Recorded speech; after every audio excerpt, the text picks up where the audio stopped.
నమస్తే, బాగున్నారా? Congratulations sir. భోంచేసి వెళ్ళండి. తప్పకుండా. పక్కకి జరుగు. నమస్తే. ఏంది డ్రెస్? ఏంది బుల్రెడ్డి చెప్పలేదా? ఏంది చెప్పేది? పెళ్లి కూతురు ఎట్టా ఉండదు, పీటల మీద కూర్చునే దానిలాగా ఉండదా, సినిమాలకు పోయేదానిలాగా ఉండదు. ఏయ్ పంచెత్తకరారా.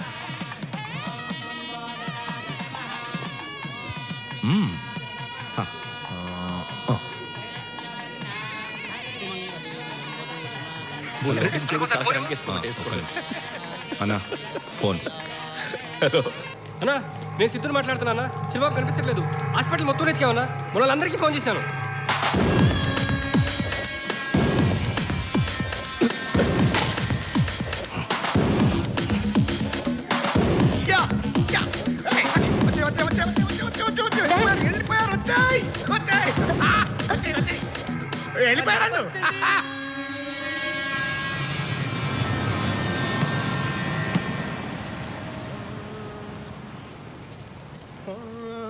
సార్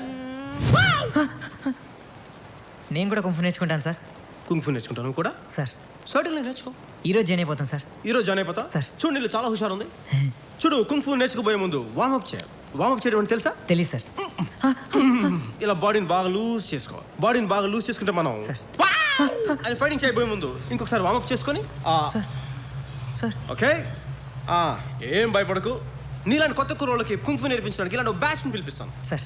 ఈ బ్యాచ్ తో మనం ప్రాక్టికల్ గా నీకు నేర్పిస్తాను. దాన్ని చూసి నువ్వు బాగా నేర్చుకో. అలాగే సార్. ఇది చిన్న ట్రయల్ పార్ట్ లాంటిది. This is all American style box. I am going to shout it.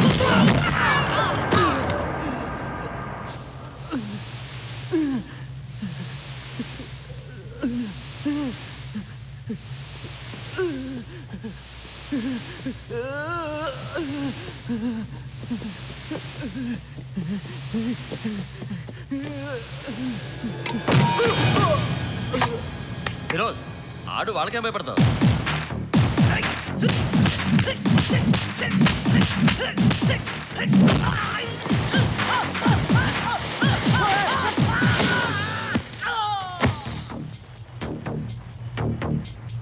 Let's go.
ఏంట్రా అందరూ సత్యాగ్రహానికి వచ్చినట్టు వస్తున్నారు?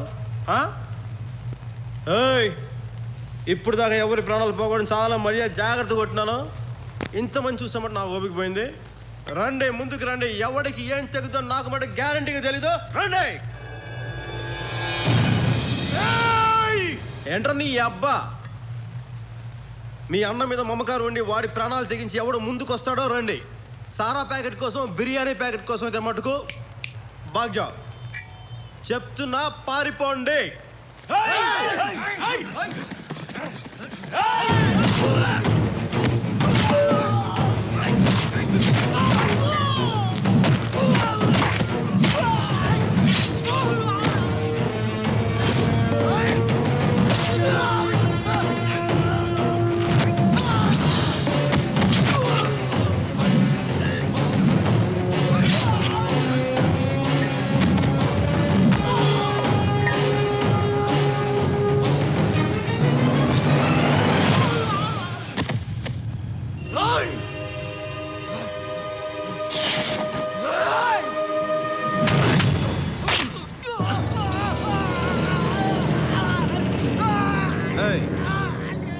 పెట్టాల్సిన బాడీ ఒకదాని కదరా, ఏళ్ళకు కూడా పెంచడం నేర్చుకోరమ్మా ఎక్కేలా.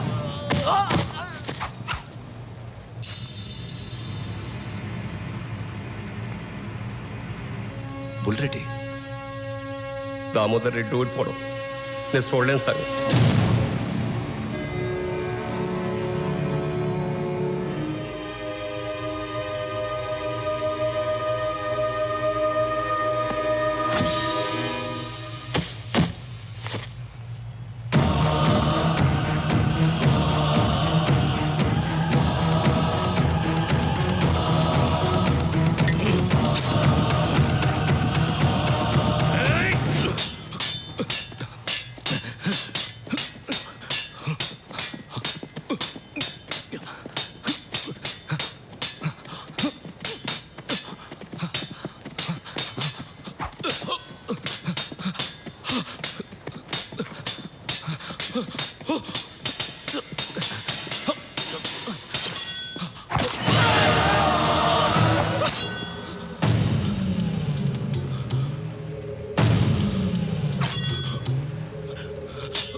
ఇదే అంకుల్ భయం అంటే. ఆకలేసినప్పుడు తినడానికి తిండి, తినకపోవడం ఉపవాసం. నిద్ర వచ్చినప్పుడు ఎదురుగా పడుకోవడానికి మంచం ఉండి కూడా పడుకోకపోవడం జాగారు. కోపం వచ్చినప్పుడు చేతిలో కత్తి ఉండి తెగ నరకడానికి తలకాయ ఉండి కూడా నరక్కపోవడమే మానవత్వం. అది నాలో ఉంది. నీలో ఉందా? నీలో ఉందా?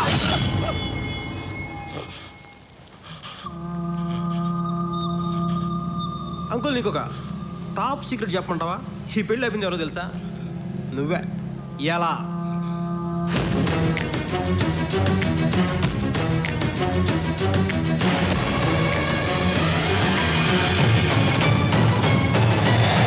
పులిలా తిరగాల్సిన వాడు పేషెంట్ల విక్రమ్ హాస్పిటల్లో పెట్టి మీద పడున్నాడు. ఎస్, నేరుగా విక్రమ్ హాస్పిటల్ పోయినా, నర్సుకి 4,000 కొట్టినా, వాచ్మ్యాన్కి 1000 కొట్టిన, మొత్తం హాస్పిటల్ మొత్తం తీసుకుపోని చెప్పుండు. ఏం అక్కర్లని చెప్పి నీ కొడుకుని కిడ్నాప్ చేసి తీసుకొచ్చిన. ఇప్పుడు కిడ్నాప్ చేసి ఏడ దాచాలి? Come on Sanjay Sahu, you are a brilliant boy. Think. Sanjay Sahu brilliant idea వచ్చింది. ఆ బ్రిలియంట్ ఐడియా ఏంటంటే, ఓరసి బార్ ఎక్కడ? ఊరోజు బారా జస్ట్ రైట్కి వెళ్ళండి, అక్కడ చౌరస్తా వస్తుంది, అక్కడ ఎవరన్నా నడవరా. నలుగురు వచ్చారు, ముగ్గురు వెళ్తున్నారు, ఇంకోడేమయ్యాడు? నువ్వు పెళ్లికి డెకరేషన్ ఇచ్చిన కారులోనే అదే డిక్కీలోనే దాచా.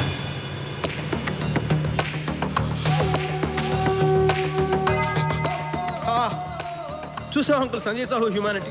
వీడికి ఆక్సిజన్ గ్లూకోజ్ మిస్ అవ్వకుండా జాగ్రత్తగా పెట్టాం. వీడు ఎన్ని తప్పుడు పనులు చేసినా. అయినా నీకు అసలు బుద్ధి ఉందా? నన్ను పట్టుకోవడానికి 8 నెలలు దొప్పించుకున్నావు కదా, దానికి బదులు 8 ఏళ్ల వయసులో ఇటు గురించి పట్టించుకుంటే ఈ పాటి వాడు అబ్దుల్ కలాం అంత గొప్పగా ఉండేవాడు. సంజయ్ సాహు నువ్వు మరీ పర్సనల్గా తీసుకోకరా. అంకులు, నువ్వు మాలా చదవు, ఇంటర్వ్యూలకు వెళ్ళవు, ఉద్యోగాలు చెయ్యవు, ట్యాక్సులు కట్టవు, అయినా నేను సుఖంగానే కదా ఉండమంటా. ఇంతకుమించి మేమేం చేయాలా? చచ్చిపోవాలనా? అందుకే చెప్తున్నా, ఏదో తల్లి బిడ్డ న్యాయంగా బతుకుతాం. నువ్వు అలా కార్లో తిరుగుతూ గుండాయిసం చేసుకుంటావు, మేము అలా పక్క నుంచి గుట్టు చెప్పుడు కాకుండా వెళ్ళిపోతాం. అంతేకాకుండా ఎక్కడ పడితే అక్కడ కారు ఆపి దిగితే ఇదిగో ఇలాగే చండాలంగా ఉంటుంది. అసలు ఈ మధ్యన కుర్రోళ్ళు చాలా డేంజరస్ ఉన్నారు అంకుల్. కెలికితే క్యామిడీకి చంపేసేలా ఉన్నారు. ఇంత చెప్పినా కూడా నువ్వు కన్విన్స్ అవ్వకపోతే రేపొద్దు ఇంకో ఫ్రెష్ బ్యాచ్ వేసుకొని తీసుకురా. కానీ ఇలా పారిపోయిన మటుకు కాదు. కొట్టుకోవాలనుకున్నా, తిట్టుకోవాలనుకున్నా, చంపుకోవాలనుకున్నా, ఆఖరికి కబుర్లు చెప్పుకోవాలనుకున్నా కూడా సరే వెయిట్ చేస్తూనే ఉంటే 24 అవర్స్ సంజయ్ సాహు కేరా ఉస్మానియా క్యాంటీన్ హైదరాబాద్. నేను చాలా హాట్ గురు.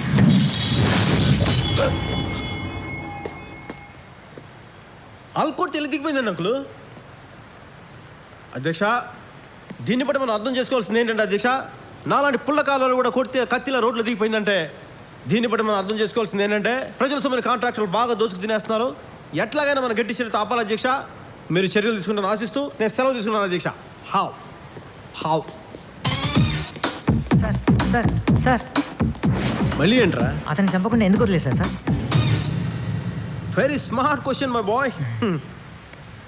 యుద్ధంలో గెలవడం అంటారా శత్రువుని చంపడం కాదు సార్ శత్రువుని ఓడించడం. సార్ ఏం చెప్పాను? ఓడించడం ఓడించడం. సార్. ఓడించడమే యుద్ధం యొక్క లక్ష్యం, ఓకే సార్. చంపడం కాదు. సార్ హ్మ్?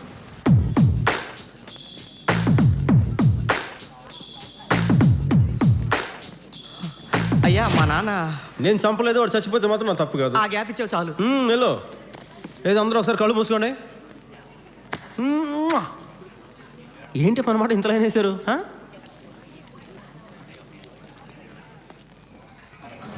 ఆ తర్వాత ఎందుకో దామోదర్ రెడ్డి ఎవరితోనూ మాట్లాడలేదు. తన వాళ్ళ ముందు ఓడిపోయాననే అవమానంతోనూ బుల్లిరెడ్డి చనిపోయాడనే బాధ వల్ల అతను మాట్లాడటం మానేశాడు. బాధాకరమైన విషయం ఏంటంటే తన కొడుకుని డిశ్చార్జ్ చేసిన రోజే అతన్ని హాస్పిటల్ అడ్మిట్ చేశారు. రోజు సాయంత్రం మాత్రం అదే పార్క్కి తీసుకొచ్చి అతను కూర్చోబెట్టేవారు. అతను రోడ్డు మధ్యలో ఉన్న ఆ కత్తి పిడినే చూస్తూ ఉండేవాడు. భారతదేశంలో ఎన్నో విషయాలు పట్టించుకొని జనం ఆ పిడిని కూడా పట్టించుకోకుండా దాని పక్క నుంచే విడిపోయేవాడు. అదేంటని చెప్పగలిగేది ఇద్దరే. ఒకడు కుంఫు నేర్చుకుంటానికి వచ్చిన కుర్రాడు, 2 దామోదర్ రెడ్డి. అతన్ని ఎవరు అడగరు, ఇతను ఎవరికీ చెప్పడు.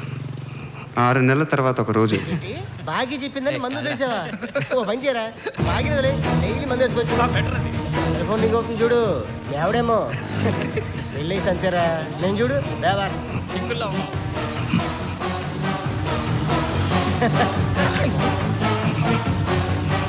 కట్టేంట్రా, రోడ్డు మధ్యలో ఉంది.